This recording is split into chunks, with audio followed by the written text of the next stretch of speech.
អាញាធរស្រុកកោះក្រឡភ្ញាក់ខ្លួនដោយខ្មោច7ថ្ងៃក្រោយបែកធ្លាយរឿងមិនប្រក្រតីនៅក្នុងឃុំឆ្នាលមន់ក្រោយពលរដ្ឋរស់នៅក្នុងភូមិបន្ទាយចាឃុំឆ្នាលមន់ស្រុកកោះក្រឡខេត្តបាត់ដំបងស្នើសុំអាញាធរពាក់ព័ន្ធចុះធ្វើការត្រួតពិនិត្យសកម្មភាពចម្រាញ់មាសមួយកន្លែងសង្ស័យថាកំពុងតែបង្កក្លិនស្អុយខ្លាំងប៉ះពាល់ដល់បរិស្ថានសុខភាពនិងជីវភាពរស់នៅប្រចាំថ្ងៃរបស់ពួកគាត់ស្រាប់តែអាញាធរឃុំនិងអាញាធរស្រុកមានការភ្ញាក់ខ្លួនដោយខ្មោចងាប់7ថ្ងៃចុះធ្វើការពិនិត្យឃើញដូចអ្វីដែលប្រជាពលរដ្ឋបានរាយការណ៍ពិតប្រាកដមែនប្រជាពលរដ្ឋដែលរងផលប៉ះពាល់អះអាងថាសកម្មភាពនៃការចម្រាញ់នៅរ៉ែមាសនេះបានកាត់ឡើងជាង3ខែមកហើយនៅចំណុចភូមិចាស់ភូមិបន្ទាយចាឃុំឆ្នាលមន់ស្រុកកោះក្រឡខេត្តបាត់ដំបងប្រភពដែលបានបន្តឲ្យដឹងថាទីតាំងនេះគឺស្ថិតនៅកណ្ដាលភូមិហើយបង្កជាក្លិនស្អុយខ្លាំងជាពិសេសនៅពេលយប់និងពេលដែលមានខ្យល់បក់បក់ប្រភពបានរាយការណ៍ថាក្លិនដែលស្អុយចេញពីចម្រាញ់រ៉ែបានធ្វើឲ្យកុមារខ្លះមានអាការៈថប់ដង្ហើមនិងបង្ខំឲ្យអ្នកភូមិខ្លះធ្វើការផ្លាស់ប្ដូរទីតាំងស្នាក់នៅជាបណ្ដោះអាសន្នលើពីនេះក៏មានសត្វចិញ្ចឹមដូចជាមាន់ទានិងគោ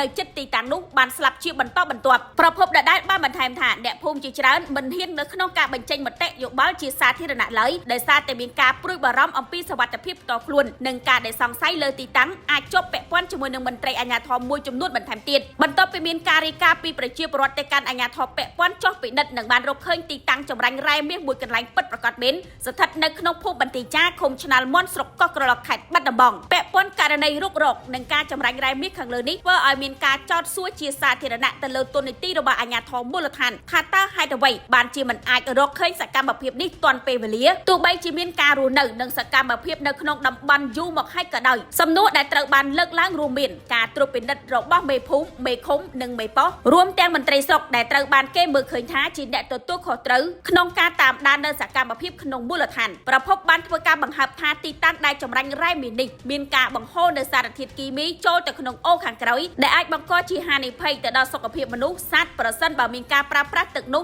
ដោយមិនមានការដែលព្យាបាលត្រឹមត្រូវនោះទោះជាយ៉ាងណាការវិតម្លៃផលប៉ះពាល់ជាក់ស្ដែងត្រូវមានការពិនិត្យបន្ថែមពីជំនាញដែលពាក់ព័ន្ធករណីនេះក៏បានជំរុញឲ្យមានការដែលពិភាក្សាអំពីបញ្ហាបទល្មើសធនធានធម្មជាតិនិងការរុករករ៉ែដោយខុសច្បាប់ដែលត្រូវបានគេអះអាងថាកើតមាននៅក្នុងតំបន់មួយចំនួនហើយភាគច្រើនពាក់ព័ន្ធជាមួយនឹងកត្តាជីវភាពរបស់ប្រជាពលរដ្ឋនិងការគ្រប់គ្រងមិនមានប្រសិទ្ធភាពអ្នកតាមដាននៅលើបណ្ដាញសង្គមមួយចំនួនបានធ្វើការដែលលើកឡើងផងដែរថារ៉ែខ្នាតតូចបែបនេះភាគច្រើនមិនមានអាជ្ញាប័ណ្ណពីក្រសួងនោះទេដែលអាចនាំឲ្យមានការខាតបង់នៅចំណូលរបស់រដ្ឋបង្កផលប៉ះពាល់បរិស្ថានប្រសិនបើគ្មានការគ្រប់គ្រងបានត្រឹមត្រូវពួកគាត់ក៏បានធ្វើការស្នើឲ្យមានការពិចារណាដោះស្រាយឲ្យបានសមស្របដូចជាការកំណត់ទៅតាមបទកថាបច្ចេកទេសនិងការចូលរួមសមច្បាប់ស្របទៅតាមច្បាប់សម្រាប់សកម្មភាពខ្នាតតូចដើម្បីជាការកាត់បន្ថយការលួចលាក់និងការដែលធានាបាននៅការប្រមូលចំណូលជាតិទោះបីជាយ៉ាងណាក៏ដោយមន្ត្រីដែលពាក់ព័ន្ធមិនទាន់មានការបញ្ជាក់លម្អិតអំពីវិធានការច្បាប់ឬក៏ការចោះត្រួតពិនិត្យបន្ថែមនៅឡើយទេខណៈការស៊ើបអង្កេតកំពុងតែបន្ត